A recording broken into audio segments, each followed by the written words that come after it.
Where's everybody?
Happening now again, I guess. I don't know how you do that. Oh, well, yes. Do they do a, And it's Check something in here. 10:01 a.m. My name is John Martin. I'm chairman of the Kane County Development Committee, and I call that committee's meeting of Tuesday, March 15th to order. Madam Clerk, would you please call the roll? Brown, down here? Herman here. Ford present. Iqbal, Iqbal present. Kenyon, Here. Woniki, Present. Fraz. Here. Caius, Is present. Pirog, Shipro, Martin. Martin present. I have a quorum. We have before us draft minutes from the February 15th, 2022 meeting. May I have a motion to approve, please? Ford moves. Herman second. We have a motion and second. And do we have comments or questions? Hearing none, clerk, please call the roll for approval. Berman, Herman, yes. Brown, Brown, yes. Ford, Ford, yes. Iqbal, Iqbal, yes. Kenyon, Yes. Woniki, Yes. Fraz, Raz, yes. Caius, Yes. Martin. Martin, yes. Minutes are approved. The monthly financials are available to us in our packet and otherwise with the finance department. Public comment. Do I have does anyone in the public wish to speak this morning? Hearing no response, I'm assuming we have none. So the next matter would be item 5, our building and zoning report. Mr. Van Kerkhoff. Good morning. And for building and zoning report this morning, things are picking up as they typically do in the spring season and people continuing to invest in their properties. Also means that people get outside and see what they don't like in their neighborhood or their neighbor's property. So code enforcement calls are also up. Our new code enforcement building inspector, Kurt Baum, is working out really well. All 3 of our inspectors are been working the last couple of weeks doing building safety checks for the liquor license process, make recommendations for the liquor license renewals. So those have been keeping them busy as well. And with that, I would just entertain any questions anybody has. Thank you. Are there any questions for Mr. Van Kerkhoff? Hearing none, thank you for the report. Let's proceed with zoning petitions, the first being number 4588. Okay, good morning. Our first petition is number 4588. This is requesting rezoning from F District Farming with a 5-year interim special use for storage, maintenance, soil application, and conditioning equipment to an F2 District agricultural related sales, service, processing, research, warehouse, and marketing with a special use to accommodate the same business. This is the property's location on the 2040 plan map, which is in the agricultural area. It's located just to the west of the village of Hampshire. You can see that in the area to the gray. On the zoning map, you see the existing interim special use, which has been reapproved, I think, at least 2 or 3 times for continuing to use the existing agricultural farmstead buildings for an agricultural related use.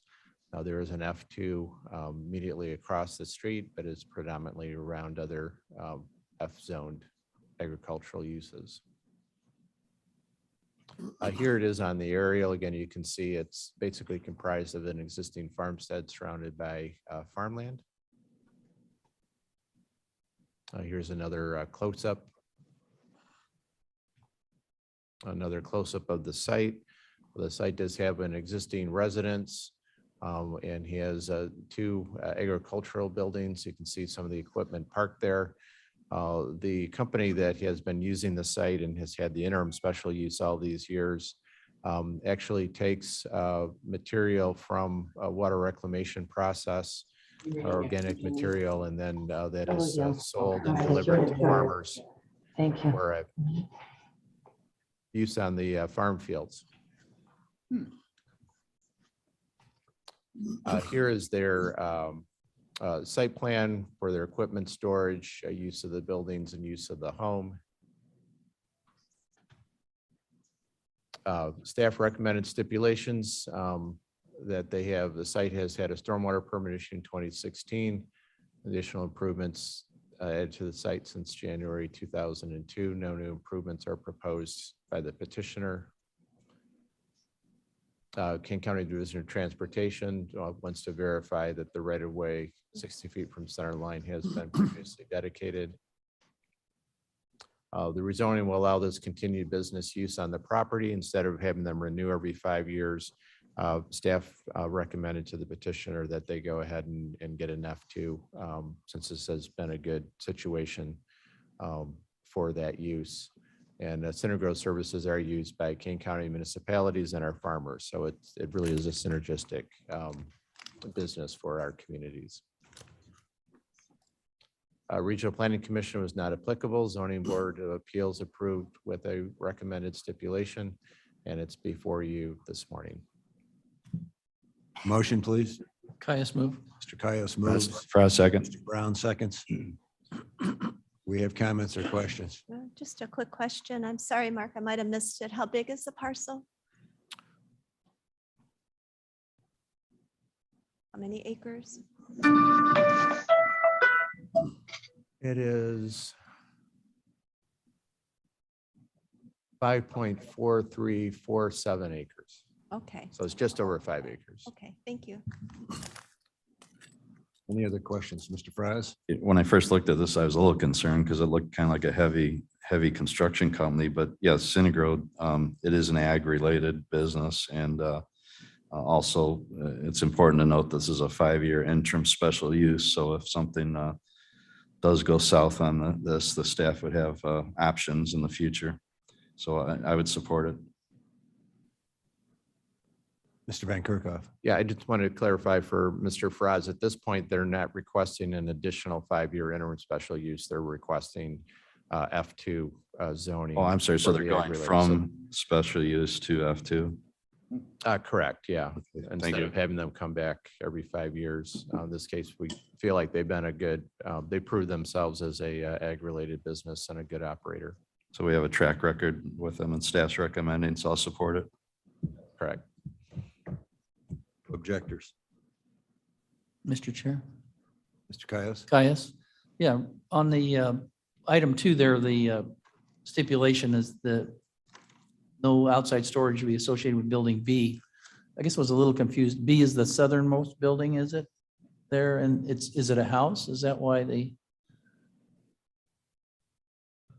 Building B is on the east side of the property. It's got the red hatching. Yeah, And that stipulation was there because they have used that for inside storage for a person not related with the Center Grow business.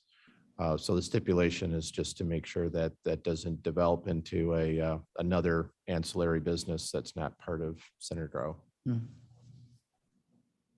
thank you. Well, and it's important to note that this is in place and operating successfully. So any other comments or questions? Hearing none, clerk, please call the roll. Berman, Berman, yes. Brown, Brown, yes. Ford, Ford, yes. Iqbal, Iqbal, yes. Kenyon, Yes. Wolnicki, Yes. Braz, Yes. Caius, Yes. Martin. Martin, yes. Motion carries. The next being petition 4589. Good morning again. And the next petition is 4589, the Thomas Family Trust rezoning from F District Farming to E2 District Estate Residential. This is the parcel in question. It's located in predominantly ag area for the 2040 plan. This is a portion of the 2040 land use map. But this is a little bit unusual area where you see it's countryside estate on the future land use plan, which roughly defines an area where there's a subdivision to the southwest, some residential use properties that are right at the intersection of Thomas and McDonald Road, and then the subject parcel portions of it, as well as a small portion of the parcel to the south. So keep in mind with the 2040 plan map, because the county covers over 500 square miles, the approach has been to kind of generalize the land use line. So sometimes when you get a small area like this, the bubble drawing around it is not meant to be exact or follow parcel lines, but to suggest the trend and character of the land use area. You'll see this illustrated more in the aerial as well. So here you see the zoning map, and you can see the zoning in this area reflects those residential land uses in a variety of lot sizes, some of which were created back in the 50s and 60s. And here you see on the aerial, and again, the area where most of the residential uses are wooded areas that were converted to residential uses, were not probably used for farming at all at some point. The subject parcel is part of a larger farmed parcel, and it's the existing farmstead. Here it is on the aerial. And here's a close-up. So typically, if this had been in the 2040 plan map, if it had been in the agricultural area, you would have seen this come through as an F1. But one of the stipulations in the zoning ordinance is that F1 zoning is only eligible for properties that are planned for agriculture in the 2040 land use map. So in this case, their request was not consistent with the countryside estate residential, which has a 4-acre lot minimum, which would not have made sense for this small existing farm parcel. Here it is. You can see the house is close to the intersection, farm buildings, and then you have some other buildings that are related to the residential farmstead just to the south with the shared driveway. And here it is with the subject property detail, defining the new parcel for the zoning for the E2. Staff recommended stipulations. You can see water resources comments. I won't read these all, but Jody Wolnick is here if you have any questions. The zoning would allow the existing farmland to be sold off from the remaining farmland, much like we typically do with an F1 rezoning. This did go to the Regional Planning Commission because the size of the lot being parceled off to maintain as much of the farmland as possible is less than the 4-acre minimum in the countryside estate land use area. So it did go to the Regional Planning Commission. They concurred that the smaller lot size was appropriate and recommended approval at their January 12th meeting. Zoning Board of Appeals met last week, and they recommend approval with the recommended stipulations, and it's before you this morning, and I'm happy to answer any questions. Thank you. May we have a motion, please? Kenyon Mr. Kenyon moves to moves. approve. Mr. Fries seconds. I have one question. The conditions basically are a recital of existing obligations, are they not? That's correct, to make the owner aware, because sometimes in these situations, we have additional E3 parcels that come off that same farmland, that they would all be cumulative. Okay, thank you. Any other comments or questions? Hearing none. Madam Clerk, please call the roll. Berman, Berman, yes. Brown, Yes. Ford, Ford, yes. Iqbal, Iqbal, yes. Kenyon, Yes. Bonnicki, Yes. Bras, Guys, yes. Caius, Guys, yes. Martin. Martin, yes. Motion carries. The final petition before us is number 4590. Mr. Van Kerkhoff. All right, thank you. Your last petition this morning is 4590 for Donald Blasing. This is requesting a reconfiguration of an existing R4 District 1 Family Residential Zone portion of a parcel to a R3 District 1 Family Residential, and reconfiguration of existing B3 Business District portion of the property, and for a special use for storage yards and buildings. The petitioner is also seeking variances from certain requirements regarding screening for parking closer to a lot line. This subject parcels for these reconfigurations are in Aurora Township in a pocket that is unincorporated. You can see the Oakhurst Forest Preserve just across the street and to the northeast. City of Aurora surrounds this pocket. This in the 2040 plan land use map is urban neighborhood mixed use infill, which does allow for residential and mixed business uses within the urban context.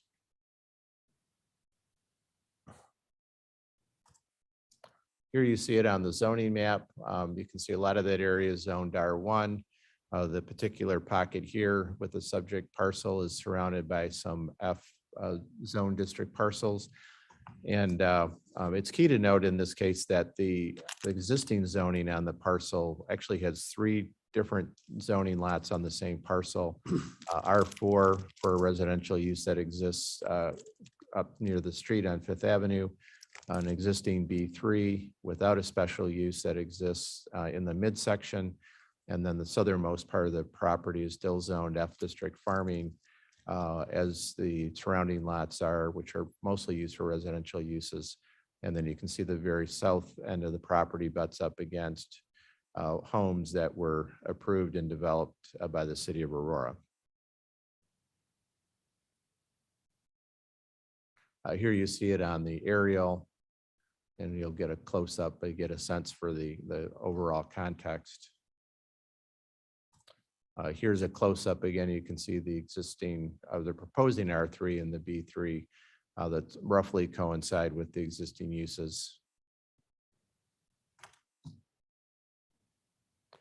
And here's a closer up. You can clearly see the residential use for which the new R3 is more appropriate than the previous zoning. And then the B3 with the special use allowing for the outdoor storage of vehicles and equipment. And then the balance of the southern part of the parcel would remain F district farming, and thus would not be used for a business use or any parking of vehicles. Here's another close-up.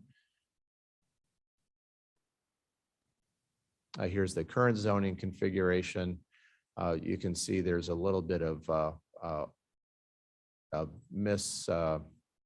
overlap where the B3 is encroaching on where the existing single-family home is, and some of the B3 uses were encroaching in the F district area. So this will redefine and clean up the zoning lots with those existing uses.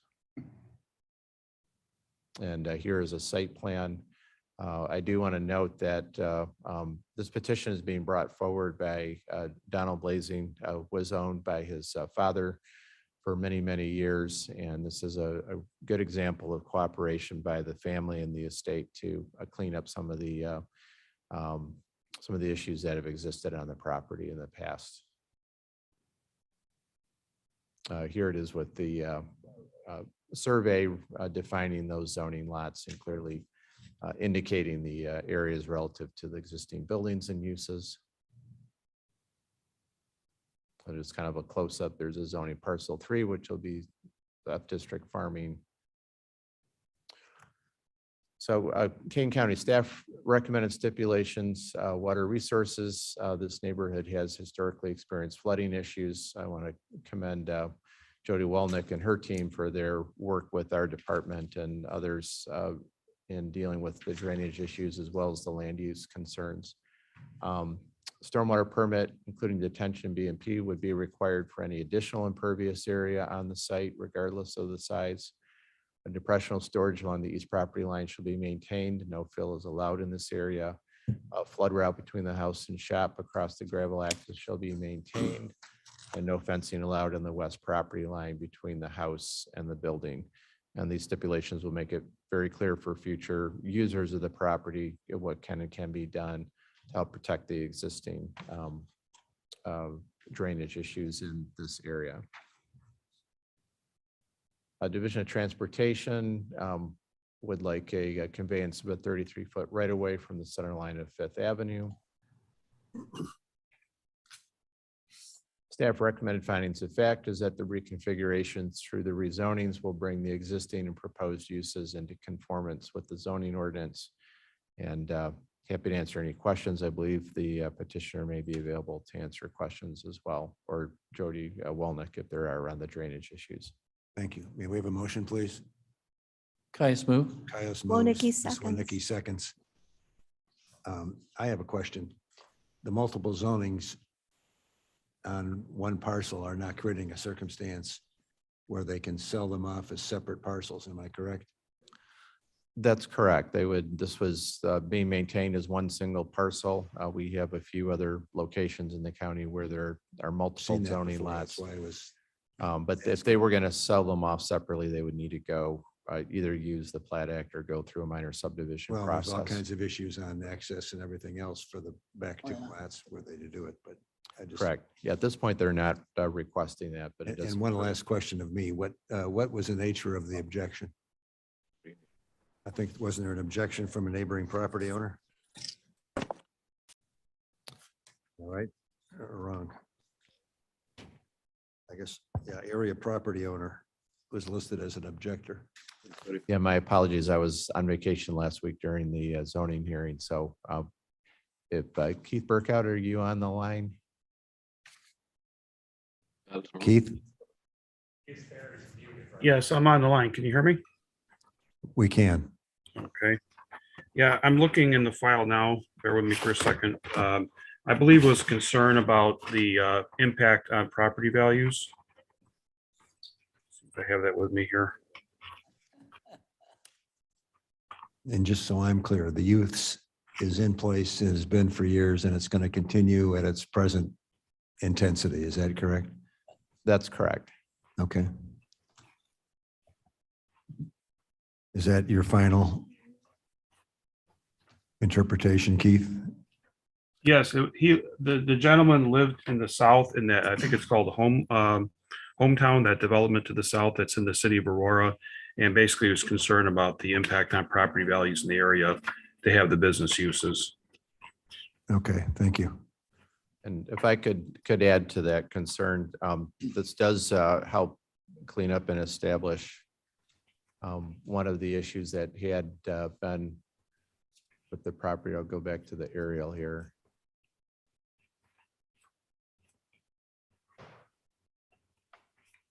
So one of the issues that we had with this property was the B3 uses and outdoor parking of trucks and equipment had spilled over onto the F district portion. In fact, it almost completely filled the area that will maintain the F district zoning. And working with our water resources and state's attorney's office and enforcement process, we did get that cleaned up. So the current zoning petition and clear establishment of that F district zoned area not to be used in conjunction with the B3 business will keep that business use from getting any closer to the those homes in that subdivision than it currently exists. although it has been an issue in the past. Okay, thank you. Anything else, Mr. Caius? Yeah, I guess that was my question. I was just looking at the, my Google Maps of it and it must be an older one. That was a concern I had because there's vehicles or trailers all the way to the south end of that, the F1 section in the, at least on the Google Maps. So they have cleaned that up. Yes, that's all been removed and the area restored because of the impact on drainage. Obviously, it was a illegal land use for that portion and had an impact on those residential homes. And that's been cleaned up. And the son's petition to further establish that what areas can be used for what will help maintain enforcement in the future. you. Mr. Don Blasing is here today and he was instrumental in cleaning up that area that his father had expanded into it. So I just want to express our appreciation to him as well. Great. Thank you. Ms. Winnicki? Thank you, Mr. Chairman. Just a general comment with my King County Forest Preserve hat on. When you show that map, the large map in the beginning with the Oakhurst Forest Preserve, it's really good to see. It's like a breath of fresh air in a high density urban neighborhood.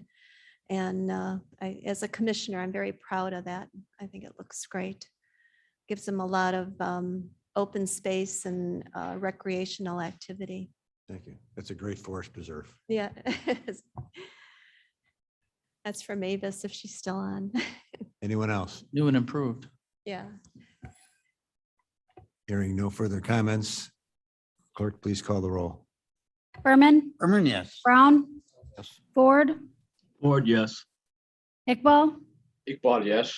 Kenyon, Yes. Winnicki, Yes. Bras, Yes. Caius, Yes. Martin. Martin, yes. Motion carries. Item C, we have someone offering us money. Hey. Be a highly contested vote, I'm sure. Yeah, or probably more appropriately reoffering us money. We have over the last 3 rounds of grant funds available for reimbursement to our blighted structures fund. When we address the worst of the worst abandoned homes, we're able to seek a court order and to demolish. And we've been using riverboat funds for that for years. But about 7-8 years ago, we applied for funds from the state through their abandoned property program. And we've been successful now in 3 rounds of getting a total reimbursement allotment of up to $250,000 for the grant period to reimburse our expenses. So in other words, we haven't been back to the riverboat for more money to demolish blighted properties because we've been able to reimburse that fund through these grants. The state had a need to rebrand, restructure those grant funds into a new program name. So we have been busy the last couple of weeks reapplying for the new program, terminating the old agreement, and are now approving and doing closing documents under the new grant program. So we're very pleased. It does ensure another up to $250,000 for reimbursing our riverboat fund that we use for this. But it's kind of a rebranding. So if it looks familiar to some of the board members who have seen this grant come through before, that's what it is, but we have to follow the same process. So this resolution basically accepts that grant to replace the previous funds under the previously named program. So with that, I'm happy to answer any questions. Thank you. May we have a motion, please? Mr. Berman Kenyon? moves.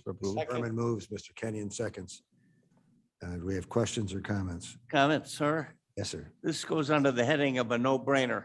Great program. Just people in the neighborhood hope, get rid of a junk building next to you.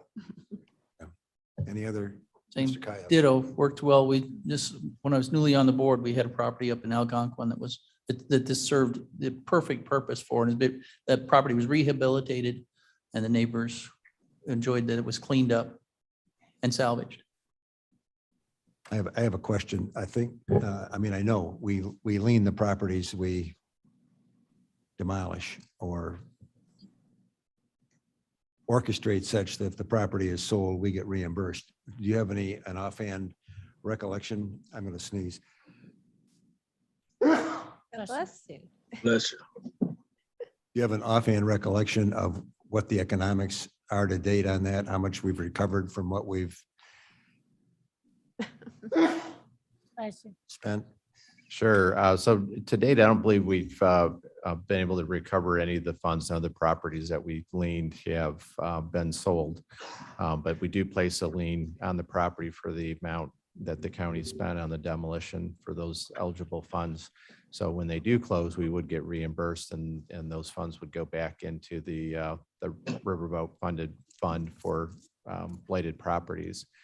The really good aspect of this program is that most people realize, especially if it's a bank-owned property, that they can demolish it for less money than the county could. So a lot of times we go through the process of having it declared a blighted structure by the county board.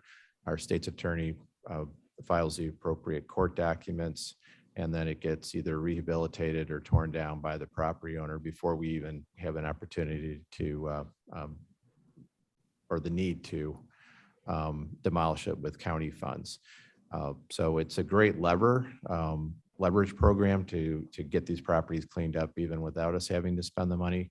But if we do get to the point where we're going to have a court order and demolish it, we have the funds and we have the opportunity to have the funds replenished, reimbursed by the state. So it really is a great program that has cleaned up a lot of properties. Thank you. I mean, I'll join the chorus. It's a great program. So any other comments or questions? Hearing none, clerk, please call the roll. Berman, Berman, yes. Brown, Yes. Ford, Ford, yes. Iqbal, Iqbal, yes. Kenyon, Yes. Muneki, Yes. Braz, Raj, yes. Caius, Caius, yes. Martin. Martin, yes. Motion carries. Item 6, planning and special projects. Okay, you have in your packet a general report of the activities of our planning team, many of which get reported to other committees, but I'm happy to answer any questions you might have. Are there any questions or comments of Mr. Van Kerkhoff on his report? Hearing none, thank you very much. Subdivisions, we have a couple ordinances. I have the first item under subdivisions, then I'll turn it over to Deanne. We are requesting an amendment to the county code, chapter 19 subdivisions, to revise the fees related to subdivision work. This, if you recall, was part of Joe Onsick's study that was recently completed. We've reviewed the task time and cost for our department to process the various aspects under the subdivision ordinance, and worked with his consultant to develop a revised fee schedule. The last time these fees were looked at was about 20 years ago. So we've included in your packet the old fees. They aren't apples for apples. We did rearrange the fees somewhat to reflect better how our department operates. And so we're requesting approval of this ordinance. Muneki moves. Do we have a Kenyon second? Mr. seconds. Kenyon seconds. Do we have comments or questions?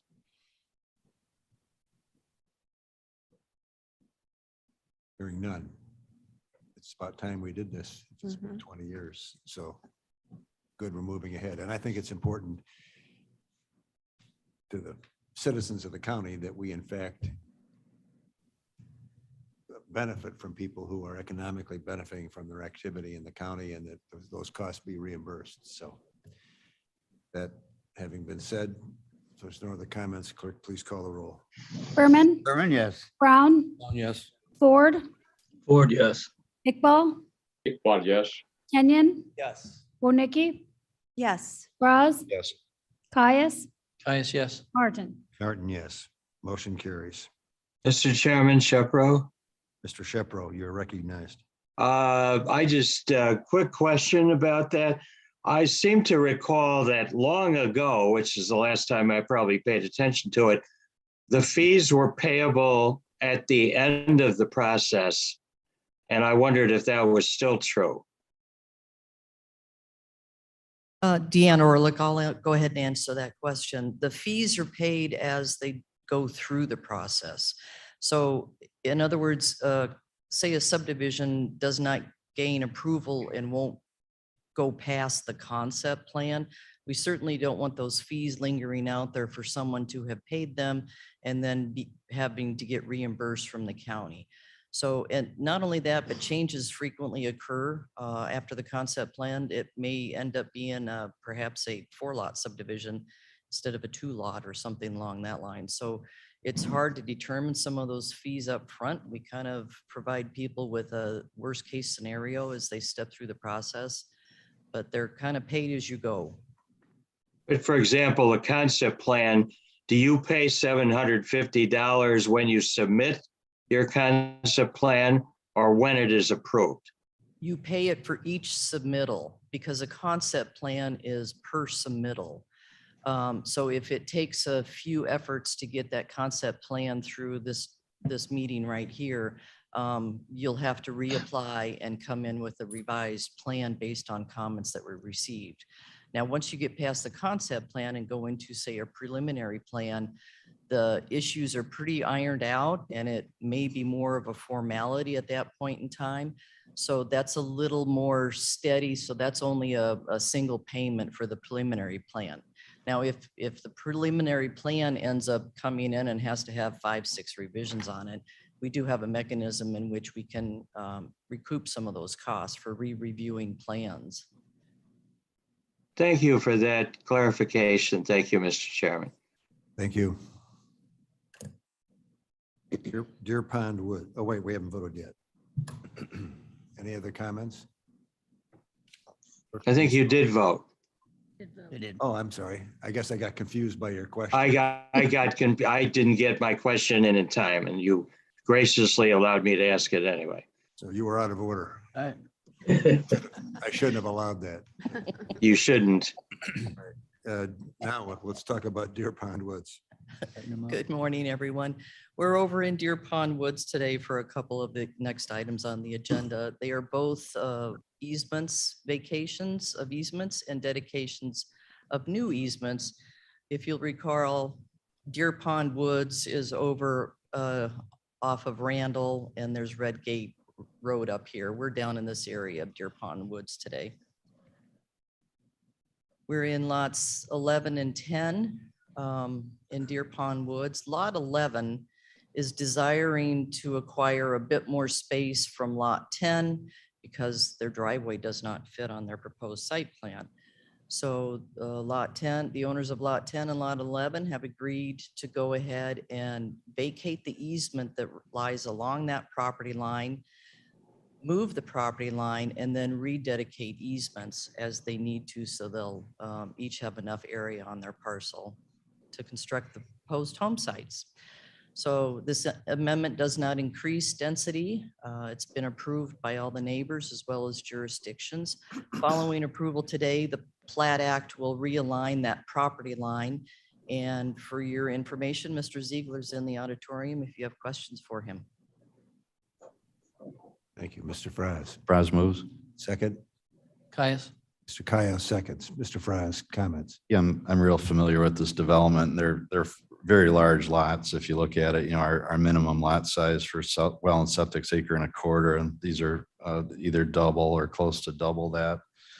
So there's plenty of room to work with here. And actually the revised lot line lines up better with the tree line, and it actually balances those front lot lines a little bit, squares them up and so forth. So no opposition from neighbors, and I strongly endorse this. Anybody else? Hearing no further comments. Clerk, would you please call the roll? Berman, Berman, yes. Brown, Down, yes. Ford, Ford, yes. Iqbal, Iqbal, yes. Kenyon, Yes. Wonicky, Yes. Braz, Fries, yes. Caius, Caius, yes. Martin. Martin, yes. Motion is approved. Ordinance is approved. Deer Pond Woods, lots 20 and 21. We're jumping across the street. We're still over in Deer Pond Woods. Now we're at 20 and 21, which is literally right across the street. The horizontal red line in here is a township line, so that's not really a line that we're working with in this instance. It's simply a township line. But there is one owner of lots 21 and 20. The existing property line that runs through there has easements on it, and he would like to vacate those easements so that he can build a single family residence on both of the parcels and not be encumbered by the easement running through the middle of this lots. So want to call attention, let me back up a couple here. On the westerly portion of lot 20, in this area right here, you can see that it's heavily treed, heavily vegetated. There is a conservation easement that lies within that area. That easement is not going to be altered. That easement and that conservation easement for the wetland will remain in place. We are simply removing the utility easement that is running along the property lines that are adjoining each lots 20 and 21. So once again, this doesn't increase density in any form. It's been agreed to by all jurisdictions as well as the neighbors, and Mr. Ziegler has not yet ran out, so he's still here if you have questions. Fraz moves. Mr. Fraz moves, Ms. Woznicki, Winicky seconds. Do we have comments or questions? Barb? A quick question for Mr. Ziegler, or who put the conservation easement on there to begin with, and who holds the easement? The conservation easement was put on when I developed the property. Okay, and you hold the easement. Okay, good. Thank you. That's been 17 years ago, so we've been sitting on it for a while. A little bit ago. And Mr. Chairman, Kaya. so it's just one house on 2 lots? Is that what? Yeah. Correct. Mr. Fraz? So yeah, we have precedent across the street. I believe they combined 3 lots into one right across the street. And as I said previously, these are large lots with lots of open space, low density. And with what was done across the street and what's being done on this lot, it actually lowers the units per acre. So it lowers the density of the development. So pretty straightforward. Anything else? Hearing nothing, clerk, please call the roll. Berman, Berman, yes. Brown, Yes. Ford, Ford, yes. Iqbal, Iqbal, yes. Kenyon, Yes. Wonicky, Yes. Fraz, Fraz, yes. Caius, Guys, yes. Martin. Martin, yes. Motion carries. Thank you. Do we have anything from environmental resources Not this month, or water resources. or water? So, Mr. Berger, the floor is yours. Good morning, Mr. Chairman. Can you hear me? We can. Excellent. So the first item we have for you today involves our work to address the needs of the homeless population. And the item begins on page 95 of your packet. You might recall that Optimum Management Resources has provided consulting services to our continuum of care for several years now.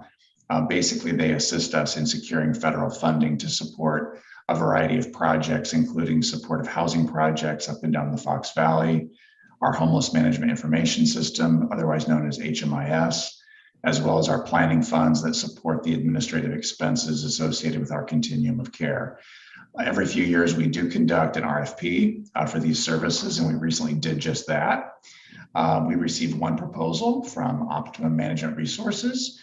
Staff reviewed the proposal and found the firm to be well qualified and experienced, and the budget proposed to be fair and cost reasonable. So at this time, we are recommending you authorize a 1-year contract with the firm in an amount not to exceed $30,000. And just a reminder, 100% of the costs associated with this action are covered with federal funding. Thank you. Thank you. May we have a motion, please? Motion to approve. Mr. Kenyon moves. Ford, Russ. seconds. Mr. Ford seconds. Do we have comments or questions? Hearing none, clerk, please call the roll. Berman, Berman, yes. Brown, Yes. Ford, Ford, yes. Iqbal, Iqbal, yes. Kenyon, Yes. Wonicky, Yes. Fraz, Fraz, yes. Caius, Guys, yes. Martin. Martin, yes. Resolution is approved. Item B. Okay, the second item we have for you begins on page 100 of your packet. It's largely a housekeeping item. It involves reestablishing a line of credit with the county to cover our office's expenses while we await federal reimbursement. It does change the amount from $600,000 to 1.2 million.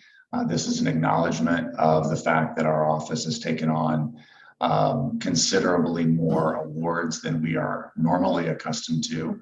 We have been working with the finance department on this, and they have given their consent to this action item. So at this time, we're recommending you send this resolution on to the finance committee. And we have a motion, please. Caius move. Mr. Caius Second by moves. Kenyon. Mr. Kenyon seconds. Do we have comments or questions?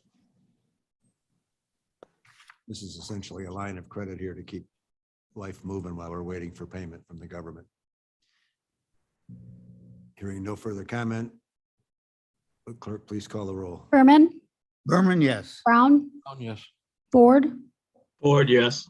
Iqbal, Iqbal, yes.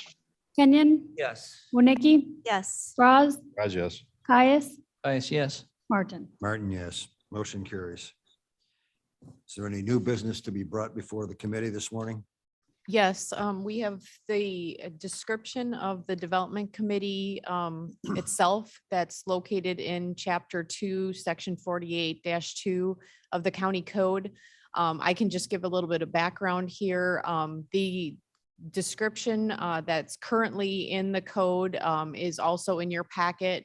And you'll notice that that description was written prior to the E&E committee being developed. So the entire description of E&E committee is in the current version. In addition to that, we noticed that Scott Berger's department was not listed in the description at all. So between Mr. Berger, Mr. Van Kerkhoff, and myself, we looked into revising it to reflect the actual activities of this committee. It is noted that this is defined as our parent committee as directors. So this committee would be the location where any wage increases or disciplinary action for the 3 directors I just listed would occur. So this is a draft version. We're not asking for any action today. It's for your review if you have any questions or comments. And I'll open it up to Mr. Berger and Mr. Van Kerkhoff if they have additional comments.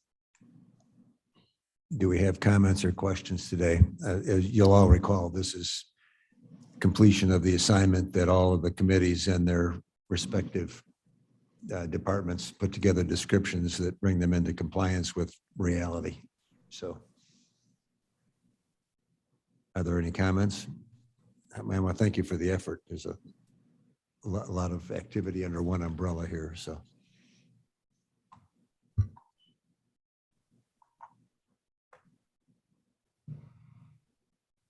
Mr. Shepro, you don't want to redraft? Don't encourage. You're looking for trouble, aren't you? He's not awake. Well, what I would ask everybody to do is to take one last run at these yourself, and if you have questions, contact the relevant person among the troika who put this together. It's good to have reality reflect what we really, or the text reflect reality. So I'm pleased with the effort, and thank you again for having done it. Anything else? Thank you. And we have a motion to place reports on file. Fraz moves. Caius second. Kyle seconds. Comments or questions? Hearing none, clerk, please call the roll. Berman, Berman, yes. Brown, Yes. Ford, Ford, yes. Iqbal, Iqbal, yes. Kenyon, Yes.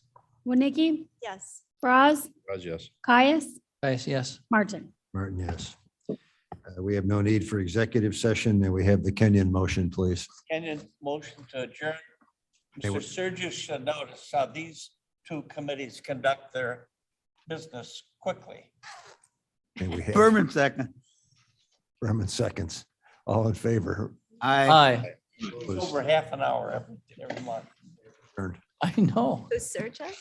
I know. Admin's right behind him. I know, you have to wait all